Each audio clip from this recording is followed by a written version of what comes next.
Hi everyone! My name is Renata and of course welcome to my channel.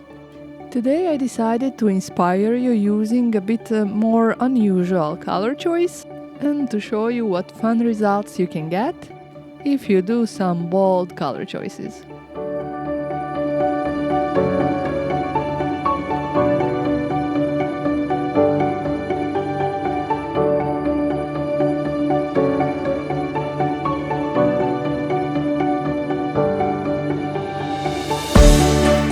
So beside making a more unusual color choice, I also decided to work within a bit different paper format.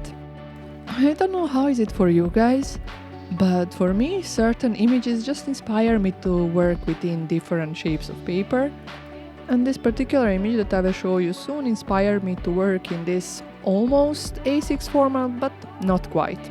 Anyway, here I am using a couple of fun Lindy's Gang sprays. First color was a bit bluish grey shade, then I went on to a really red shade, which is very unusual for me. Even though I really like red color, it very often confuses me when I try to use it within my projects. But this time it worked fine. Anyway, here you can see how this background looks once it was dry. The bold red color toned down a bit. This shimmer is from one of the moonshadow mists. But this second paper I just used to scoop up the remaining paint from my glass mat, and now I have really fun background for another project. I will list the Lindy sprays that I have used for this project in the description box down below. But for now let's move on with the stamping. I chose to work with this really fun stamp from IndigoBlu. It has some text, some doodle circles and some splatters. And this time I will do heat embossing using opaque bright white embossing powder, as I thought it will offer a really nice contrast to my background.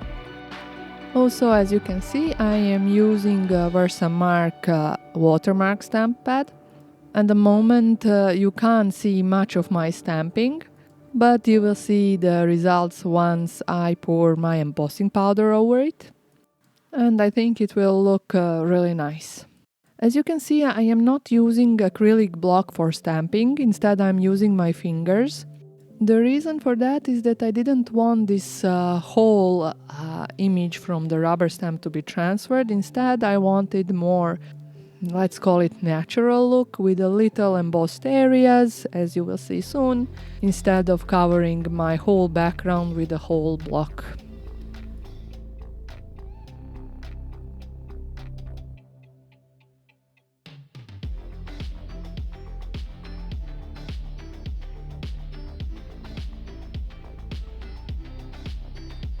Now you can see the results when the heat embossing is done. It's really truly bright white and it offers really good contrast to my background. But now, of course, me being me, I didn't resist adding some splatters. I chose to add white splatters because I thought it goes well with my heat embossed areas, and for that I am using Winsor & Newton ink. But if you don't have that, you can always use white acrylic paint or diluted gesso. Anyway, now I also thought to use some die cuts, because while I have a really nice collection of metal dies, I end up using them too rarely for my project, so I thought it's time to change that. Here, what you can see is that before doing the die cutting, I have adhered my paper with a double-sided sticky tape. So once the die cutting is done, my image becomes a sticker instantly, so I don't have to worry about adhering it using liquid glues. That is really practical if you have some small thin elements, and for me that will come in handy when I start adhering those little numbers and letters that I pushed out from this main part of the die.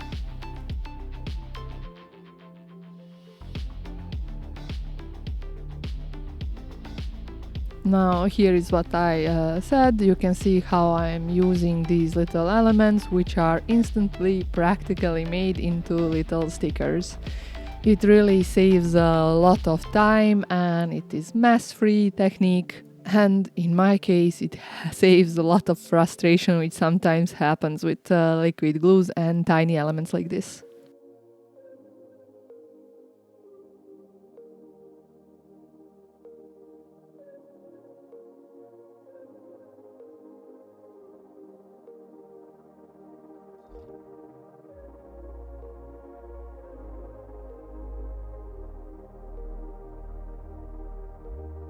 To be honest, now I don't know was this the right decision, but I felt my die cuts too white, so I decided to push them a bit to the background using Vintage Photo Distress Oxide.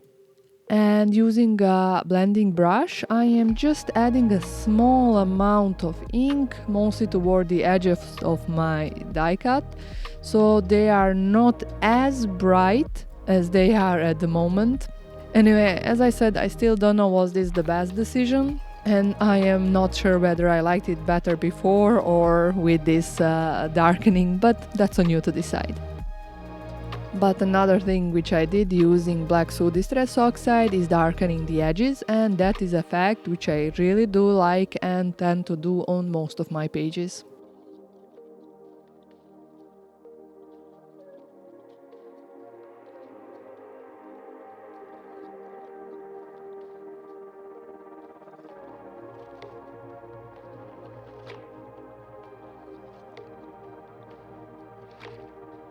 Now that the inking is done, let me show you my focal image and where my inspiration came from. This is a beautiful paper pad from Alchemy of Art, collection called Between Worlds, and it offers a lot of fun elements to cut. For this project I chose this fun little aviator girl, but you can see there is a lot of fun other choices from this paper pad.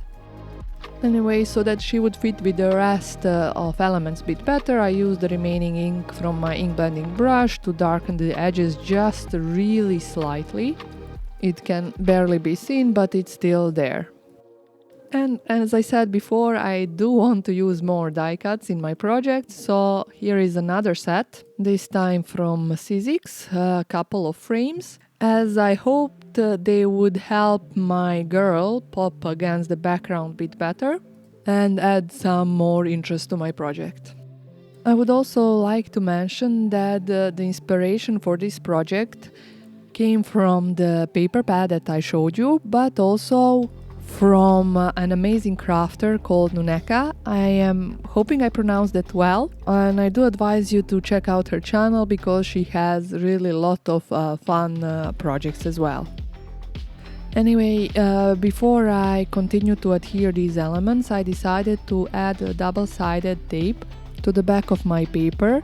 First, because it helps with a little bit of wobbliness on my paper, but more importantly because I will adhere this project to a black cardstock in my new journal that I will show you soon. Very often I enjoy adhering my projects to the black background because I think it frames them really nicely. As you can see here, I used the same trick here with the double-sided tape and turning my die cuts into stickers. And now I am building my final layout.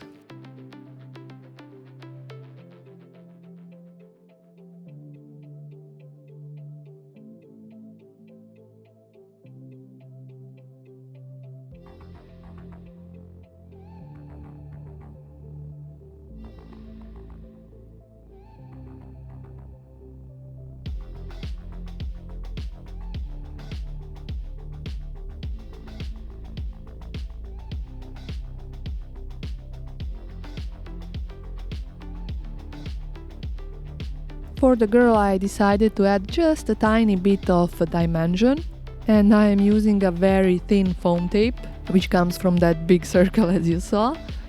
And of course the last step was to add a little sentiment.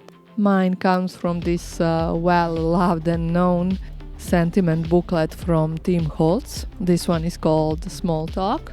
And here I was a little bit debating where is the best location from my sentiment. But then at the end I decided to add it up to the cluster which I have created with the focal point and those die cuts. Once again, I am darkening the edges using Vintage Photo Distress Oxide, because I think if you darken the edges of one element, it really helps to darken the edges of the other elements, as it contributes to the cohesiveness of the whole project.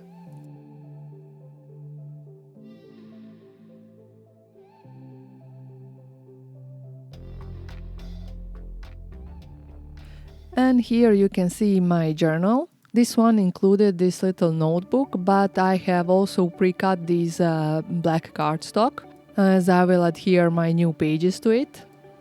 This was a really fun format to work within. I really enjoyed it, and I'm sure I will be filling this new journal quite fast soon enough.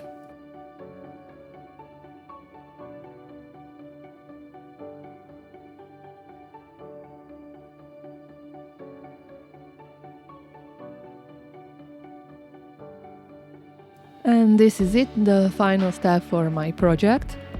I hope you enjoyed this process, and even more that I inspired you with my color choice.